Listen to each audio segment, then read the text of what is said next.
Kids, today we have a special treat. A word from your friend Santa. Cookies and milk. Motherfucking cookies and goddamn milk.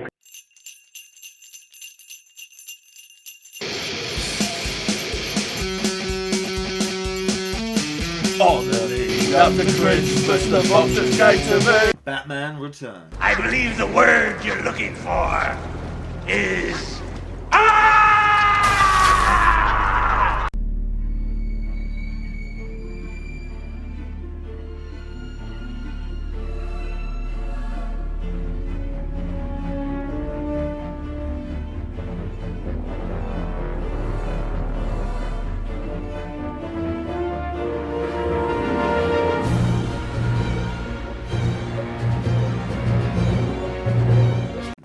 Does he?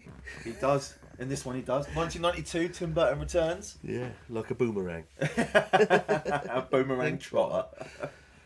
Yeah, so this is one that I kind of never really.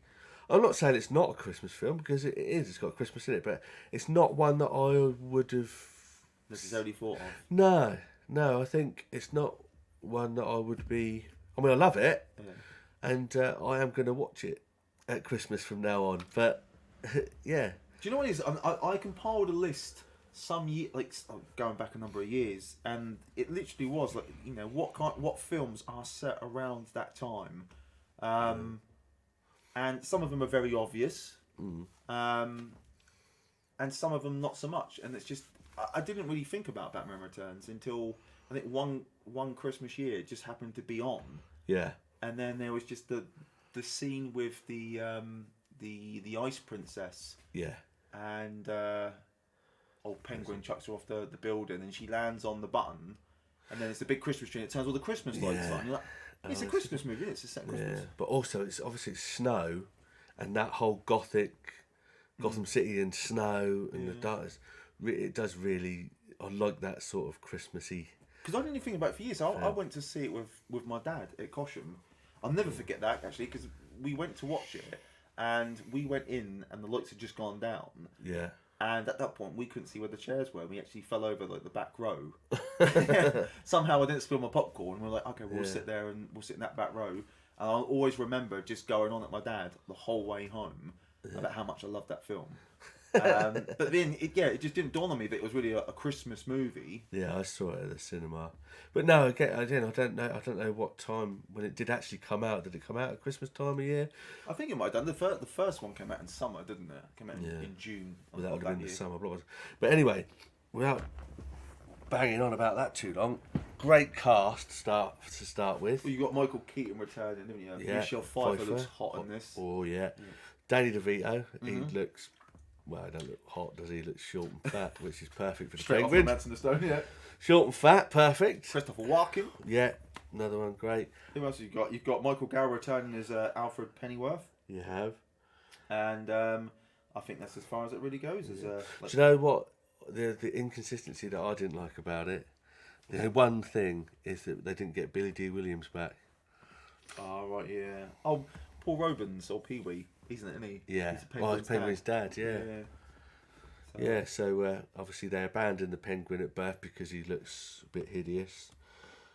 But which is a bit of a shame because that's what I like about that character. I think the villains are really interesting when you can relate to them on some level, especially if it's you know why they're doing something. Yeah. And even a part of you thinks, "Oh, I really get that." But you still don't disagree. You're crossing the line, and obviously that's where Batman comes in. He's been mistreated, obviously, all of his life, and he's what's his name?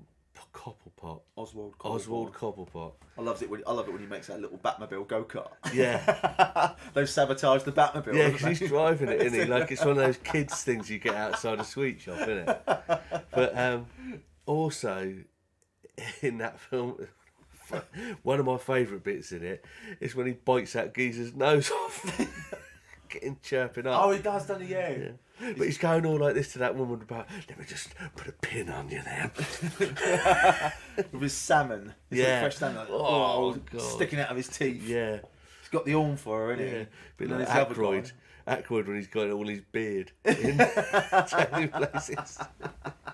Oh yeah, just pulls it out, don't he? Yeah. But yeah, it's brilliant. It's absolutely brilliant. I mean, they wanted to make a third one, but there was a bit of backlash from the studio because they said it was too dark, which I thought was quite funny because it was only like several years later when they rebooted it with Christopher Nolan's one. Yeah. And then every iteration of Batman after that, even with the Pattinson one coming out next year, look fucking dark. Yeah, but it's supposed to be, isn't it? Well, it's supposed to be, yeah, but obviously that's why they went with the cartoonish colours in the next one. Well, the thing is, when they did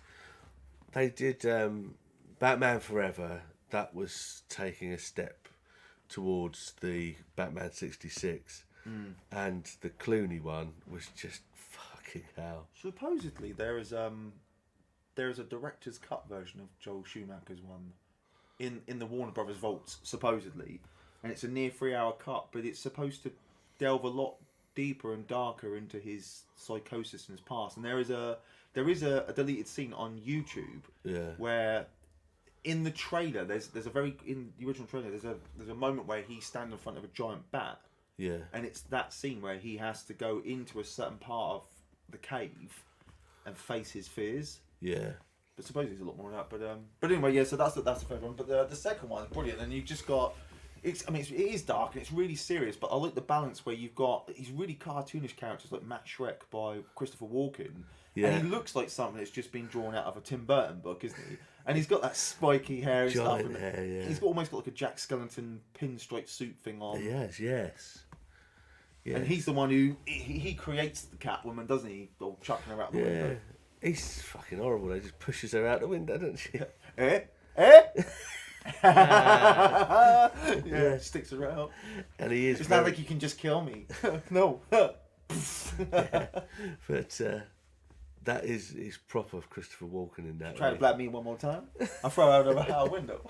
But it's again. Selena. But watch out, Max. You can buy me a new name. There are some great lines in it.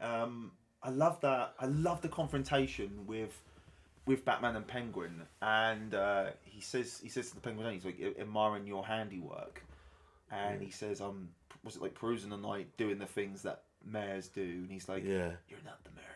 And then he says things change, and then they have a an exchange of dialogue, and then the Penguin turns around and says, "You don't think you'll win, do you?" And Batman replies, "Things change." And I love that sort of reversal, and it's just great dialogue. And then watching this carnage happen, and suddenly there's an explosion. There's Catwoman, and then Penguin's got the horn again. Yeah. He's got his little propeller umbrella, isn't he? He's like, "I'll see you later." So it's like loads of really fun moments, and that's what I like, the balance, even with the first one, like the seriousness of the Batman character, balanced with that comedic Joker, and then this craziness of the villains. They're crazy and they're cartoonish, and they provide all of the comedy. Yeah, when when Michelle Pfeiffer changes into Catwoman, there's a neon light behind her. I can't remember what it says, but it's brilliantly done because it says something, and she smashes just the right letters, and it says "Hello there." Yeah. And then she smashes it so it says "Hell here." Yeah. Really good. Yeah, that's a really good transition as well, isn't it? And I like that, how it's sort of her change borderlines fantasy, doesn't it? Because she inherits 9 lives of a cat. Yeah. And then she has that bit of a feud at the end, doesn't she, with Matt Shrek, where she kills him and she's like, "I'm going to save one of my lives till next year." Yeah. But then there's that massive, just before the massive continuity era, again, there's so many cool moments, like when she's having this fight and Batman's observing, he does the zip line, doesn't he? He jumps on and he opens his cape and he just glides down. It looks so fucking cool. And then he's just like right up in Walken's grill, and he's like, "Fucking get out of it, will ya?" But there's a massive continuity error. It's the eyes, isn't it? It's the eyes, yeah. When he's as he goes to take off his mask, he hasn't got the blacked out. No, they should have just left him have blacked out eyes. It wouldn't have. Well, it's interesting, isn't it? Because in all previous iterations of Batman, they've always got rid of it.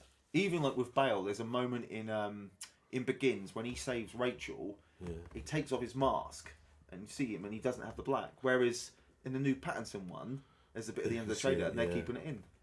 So, because I mean, obviously he's put makeup on because. But he's a real person. He's a real person, yeah.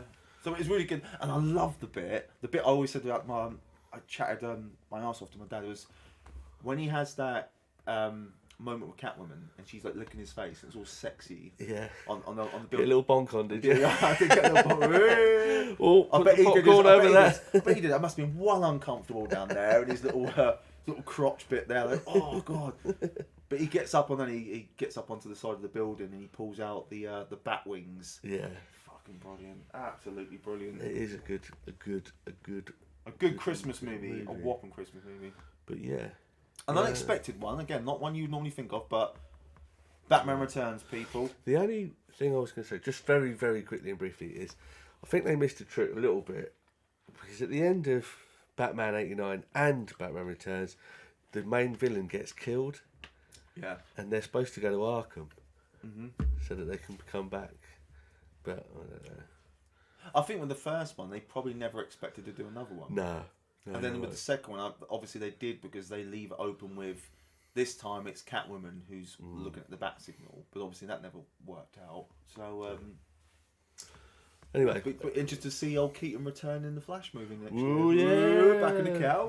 Boner on that one. Right, so we have a Speed Force on the Flash then, won't we? Yeah, bat boner. Right, so just quickly then. 9 out of 10? I'm going to give Batman Returns a 9 out of 10. Right, that's good. Yeah. I'm going to give it an 8 out of 10. Okay, very cool. Great film, great movie. But Entertained. For good, very fucking good.